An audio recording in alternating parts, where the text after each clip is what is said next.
Hello students, this is Neeraj Gupta. हमारा second chapter का second video है ये पार्टनरशिप के ऊपर। पिछली वीडियो में मैंने आपसे रिक्वेस्ट की थी कि एक रजिस्टर पेन लेके आप बैठिए नेक्स्ट वीडियो देखने से पहले, क्योंकि हम सारा इंपॉर्टेंट पॉइंट्स नोट डाउन भी करेंगे और इससे अगली वीडियो में जो इस वीडियो में सेकंड वीडियो में जो मैं कंसेप्ट्स पढ़ा रहा हूं इसके ऊपर जो प्रैक्टिकल क्वेश्चंस है वो थर्ड वीडियो में मैं बोर्ड पे सॉल्व करवाऊंगा। तो हम प्रॉपर प्रैक्टिकल्स के साथ करेंगे, तो रजिस्टर साथ लेके बैठिए। नाउ, जैसा हम पिछली वीडियो में भी डिस्कस कर चुके हैं कि पार्टनरशिप फर्म को अपनी पार्टनरशिप डीड बनानी चाहिए, उनको सारी टर्म्स एंड कंडीशंस प्रॉपर्ली लिखनी चाहिए, फिर वो उसी हिसाब से अकाउंटिंग होगी, उसी के हिसाब से अगर कोई डिस्प्यूट होगा तो उस मैटर को डील किया जाएगा। मान लो कि पार्टनरशिप डीड नहीं है, तब क्या हो?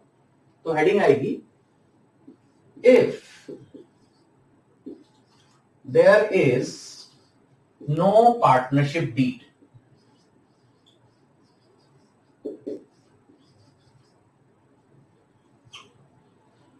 अगर हमारे पास पार्टनरशिप डीड नहीं है, if there is no partnership deed, फिर क्या होगा?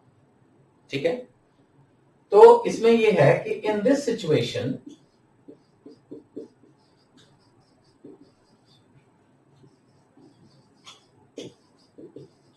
provisions of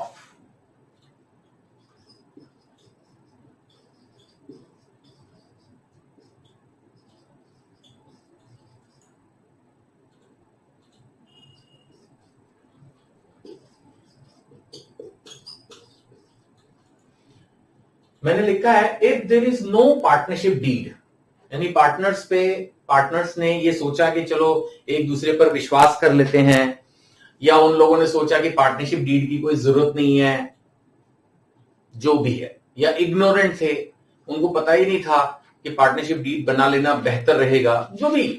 the fact is there is no partnership deed. अगर ऐसा ना हो तो क्या हो? फिर नेचुरली अगर कल को कोई डिस्प्यूट होगा कोर्ट में तो जाओगे ना, तो कोई तो फैसला आपका निपटाएगा। सो गवर्नमेंट लॉ के हिसाब से चलती है। अब लॉ क्या है? लॉ है इंडियन पार्टनरशिप एक्ट 1932 का। उसमें क्या बातें लिखी हैं वो हमें फिर अब डिस्कस करनी पड़ेगी, और वो हमारी अकाउंटिंग को भी अफेक्ट करेगी। उसी हिसाब से हमें अकाउंटिंग में चलना है। So if there is no partnership deed, in this situation provisions of Indian partnership act 1932 will be applicable.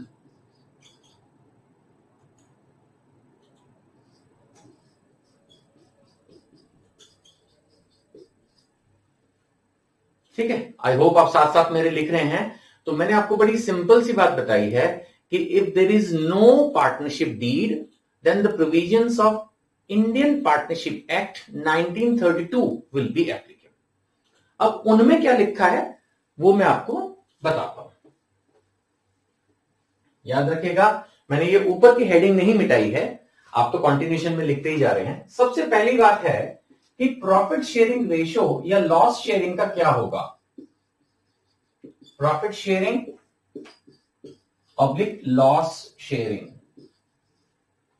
एक आदमी कहता है सर मैंने ज्यादा कैपिटल लगाई है, एक आदमी कहता है सर मेरे कॉन्टैक्ट्स यूज हुए हैं, एक आदमी कहता है सर मैंने सबसे ज्यादा काम किया है। अब ऐसे तो फिर झगड़ा सॉल्व भी नहीं होगा। जब हमने बिजनेस शुरू किया तब सब बहुत अच्छा था, एक साल के बाद प्रॉफिट जब हो गया बहुत सारा तो सब चाह रहे हैं कि मैं मैक्सिमम ले लूं। अब इसका फैसला कैसे होगा? अगर पार्टनरशिप डीड में लिखा है तो जो लिखा है वही भगवान, लेकिन नहीं लिखा तो पार्टनरशिप एक्ट भगवान। तो इंडियन पार्टनरशिप एक्ट 1932 के हिसाब से क्या होगा? इक्वल। इंडियन पार्टनरशिप एक्ट बोलता है कि नहीं, फिर इक्वल बांट दो। बात करो, 3 पार्टनर हैं, इक्वल बांट दो। किसने काम कम किया, किसने ज्यादा किया, अब उस बात का कुछ नहीं हो सकता। आपको पार्टनरशिप शुरू करते वक्त देखना चाहिए था। अगर आपको लगता है सर गलती हो गई तो भी अब कुछ नहीं हो सकता। जो पिछला प्रॉफिट है वो इक्वल ही बटेगा। फ्यूचर के लिए आप पार्टनरशिप डीड बना लीजिए तो अगले सालों में वो पार्टनरशिप डीड एप्लीकेबल हो जाएगी, नो प्रॉब्लम। बट फिलहाल जो साल बिना पार्टनरशिप डीड के निकल गया उसमें तो इक्वल प्रॉफिट ही शेयर करना होगा। इवन लॉस की शेयरिंग भी इंपॉर्टेंट। आप सोचो सिर्फ प्रॉफिट। अब मान लेते हैं कि एक पार्टनर दूसरे पे ब्लेम लगाए कि भैया तेरी वजह से नुकसान हुआ है, तूने ठीक से काम नहीं किया, तू रोज लेट आता था, तूने ध्यान नहीं दिया बिजनेस पे। सारा लॉस तू ही बियर कर। नो सर, अगर इस तरह का झगड़ा हो गया, इंडियन पार्टनरशिप एक्ट कहती है अगर आपका पार्टनरशिप डीड नहीं है या साइलेंट है इस बारे में, तो आपको इक्वल उन लॉसेस को बियर करना पड़ेगा। आपके पास कोई रास्ता नहीं है, आप अपनी ये कलाकारी नहीं कर सकते। अब हम बात करते हैं दूसरे पॉइंट की। अगर पार्टनरशिप डीड नहीं है तब कैपिटल के ऊपर जो इंटरेस्ट मिलना चाहिए उसका क्या होगा। My next point is interest on capital.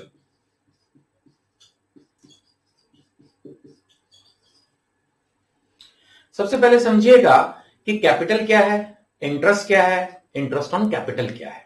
Capital क्या है? जब हमने बात की थी पार्टनरशिप की, तो पार्टनरशिप एक बिजनेस के लिए थी। The object of partnership is to run a business. अब बिजनेस करने के लिए यू नीड मनी। तो वो मनी शुरुआत में कौन लाएगा? भगवान देंगे नहीं, वो देते नहीं है ऐसे डायरेक्टली तो किसी को, सरकार भी नहीं देती आमतौर पर ऐसे किसी को। तो फिर क्या होगा? आपको अपना ही पैसा लगाना पड़ेगा। तो पार्टनर्स जो पैसा इन्वेस्ट करते हैं बिजनेस में अपना, वो कैपिटल हो गई। चलो ठीक है। अब आप बोलोगे सर अगर यही पैसा मैं बैंक में लगाता तो मुझे एफडी से 8% इंटरेस्ट मिल जाता, 10% इंटरेस्ट मिल जाता अगर मैं किसी कंपनी के बॉन्ड्स खरीद लेता, डिवेंचर्स खरीद लेता। अब इन बातों की कोई वैल्यू नहीं है, ऐसे नहीं चलेगा।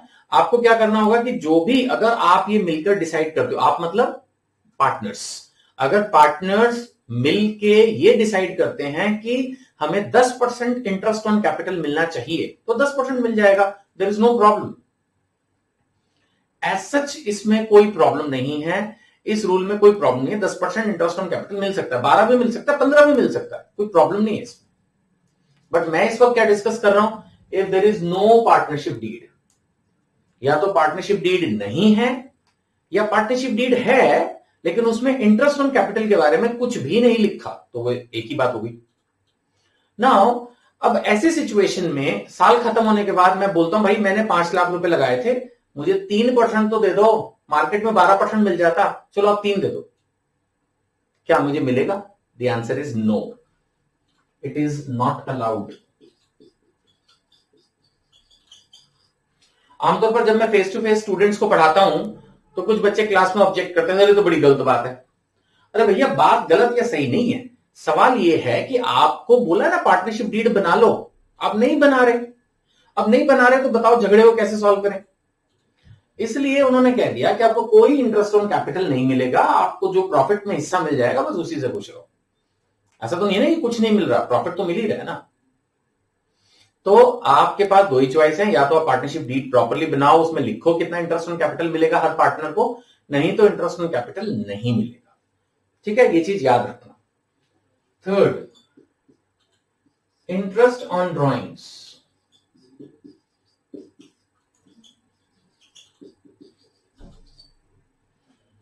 अब अगर हम बात करते हैं इंटरेस्ट ऑन ड्रॉइंग्स की, तो आप सबने 11th में भी अकाउंट्स पढ़ाई हुआ है, तो आप जानते हैं ड्रॉइंग्स क्या है। वो पैसा जो बिजनेस ऑनर अपने बिजनेस से निकाल लेता है फॉर पर्सनल यूज।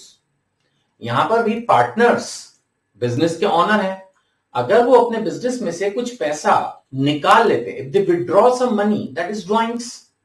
अब सवाल ये उठता है कि क्या पार्टनरशिप फर्म पार्टनर से इंटरेस्ट ऑन ड्रॉइंग्स ले सकती है? द आंसर इज यस, बिल्कुल वो अपने पार्टनर से इंटरेस्ट ऑन ड्राइंग ले सकती है। जब इंटरेस्ट ऑन कैपिटल दे सकती है तो इंटरेस्ट ऑन ड्राइंग ले भी सकती है। लेकिन फिर वही बात, इसके लिए पार्टनरशिप डीड में लिखा होना जरूरी। अगर पार्टनरशिप डीड नहीं है, जो कि फिलहाल हम पढ़ रहे हैं, then it can not be charged, it can not be charged. यानी कि एक फर्म अपने पार्टनर से इंटरेस्ट ऑन ड्राइंग चार्ज नहीं कर पाएगी, इट इज नॉट अलाउड। बात समझ रहे हैं आप? ना इंटरेस्ट ऑन कैपिटल मिलेगा, ना इंटरेस्ट ऑन ड्राइंग पार्टनर को देना पड़ेगा। ठीक है, जब पार्टनरशिप डीड है ही नहीं तो फिर इस चैप्टर को तो फिर अपन भूल ही जाए। ठीक है, आपकी बुक में 4th नंबर पे इंटरेस्ट ऑन लोन डिस्कस किया हुआ है, लेकिन मैं बोर्ड की क्लैरिटी, यानी जो मेरे पास स्पेस कम बचा हुआ है, इसलिए उसको मैं अभी ये बोर्ड क्लीन करके उसके बाद नेक्स्ट जो है पोर्शन में मैं आपको समझाऊंगा। अभी मैं 4th ले रहा हूं। सिंपल सी एक बात कि मैंने काम किया है, अगर मैं कहीं भी नौकरी करता तो मुझे कुछ सैलरी मिलती। सपोज मैंने और मेरे दोस्त ने एक पार्टनरशिप फर्म खोली, मैं पूरा साल उसमें काम करता हूं, साल खत्म हो गया, मैंने बोला भाई मेरे को कुछ सैलरी दो, या 3 महीने के बाद मैंने बोला मुझे सैलरी देना शुरू करो, तो सवाल ही उठता है कि क्या मुझे सैलरी मिलेगी? The answer is both yes and no. Yes अगर पार्टनरशिप डीड में लिखा है, नो अगर नहीं लिखा है, मैंने पार्टनरशिप डीड बनाई ही नहीं या उसमें ये चीज लिखी ही नहीं, फिर नहीं मिलेगी। जैसे इंटरेस्ट ऑन कैपिटल नहीं मिलेगा, ऐसे रेम्यूनरेशन टू पार्टनर भी नहीं मिलेगा। 4 पॉइंट नोट कीजिएगा, रेम्यूनरेशन टू पार्टनर्स, ये सैलरी भी हो सकता है, ये कमीशन भी हो सकता है। जैसे होता है ना भाई, कोई भी पार्टनर जितनी सेल्स अचीव करेगा उसका 5% कमीशन दे देंगे, 10% कमीशन दे देंगे। अलाउड नहीं है sir, it is not allowed. अगर आप चाहते हो कि आपको प्रॉपर सैलरी मिले, ले लो सैलरी, कोई प्रॉब्लम नहीं है, बट फॉर दैट पर्पस आपको पार्टनरशिप डीड में उसको प्रॉपरली लिखना पड़ेगा, उसके बिना नहीं मिलेगी आपको ये। क्लियर है?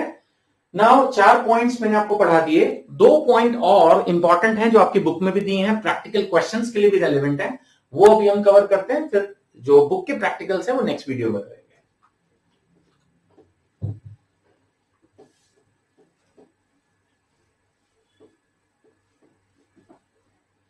नेक्स्ट पॉइंट है हमारा 5th point, that is interest on loan.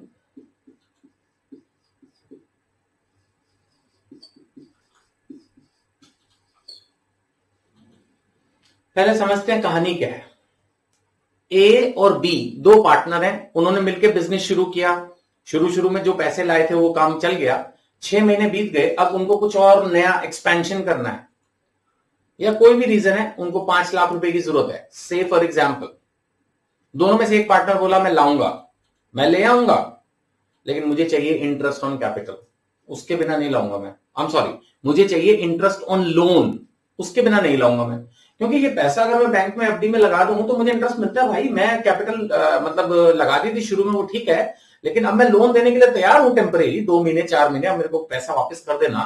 भाई एक तरह से फर्म अलग है, मैं अलग हूं, बिजनेस अलग, मैं अलग, सेपरेट एंटिटी कंसेप्ट तो होता ही है ना। तो अब मैं एक पार्टनर हूं, अपनी फर्म को एक तरह से मैं बात कर रहा हूं कि मैं पैसा दे दूंगा by way of loan, but मुझे चाहिए इंटरेस्ट। एंड हम सिचुएशन क्या पढ़ रहे हैं कि पार्टनरशिप डीड तो है नहीं, पार्टनरशिप डीड है नहीं, या उसमें इंटरेस्ट ऑन लोन के बारे में कुछ लिखा नहीं। अब दुविधा यह है कि हमने जो पिछले 4 पॉइंट पढ़े उसको देख के तो ऐसे ही लगेगा कि सर इंटरेस्ट ऑन लोन भी नहीं मिलेगा, लेकिन इंडियन पार्टनरशिप एक्ट 1932 को शायद इस पॉइंट पर दया आ गई और उन्होंने लॉ में लिख दिया कि नहीं, इंटरेस्ट ऑन लोन जो है अगर आपने पार्टनरशिप डीड में नहीं भी लिखा तो भी अलाउड होगा।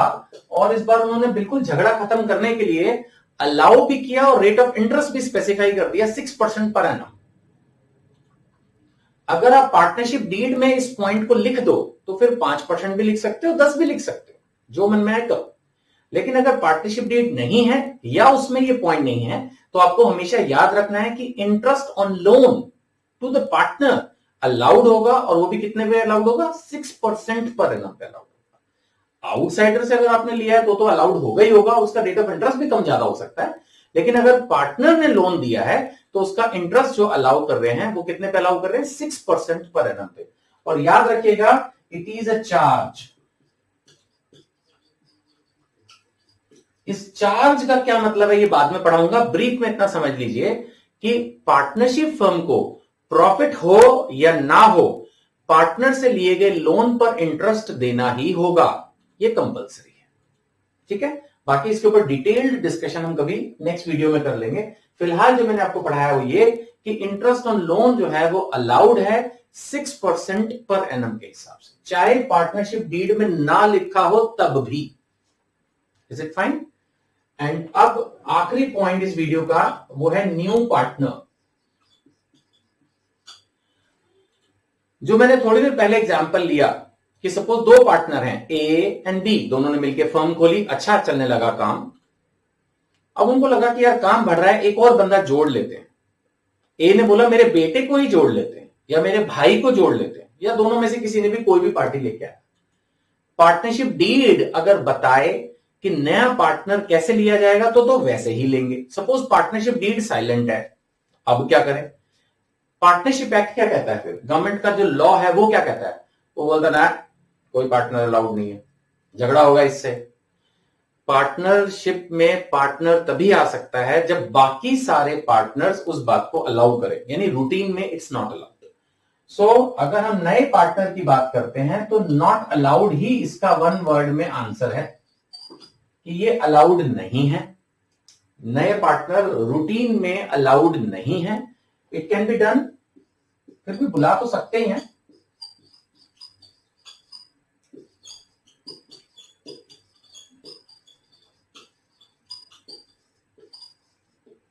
मैंने क्या लिखा है? It can be done with the consent of all. Suppose 2 partner है तो दोनों एग्री करेंगे, 3 पार्टनर है तीनों एग्री करेंगे, तभी नया पार्टनर आएगा, नहीं तो नहीं आएगा। ठीक है।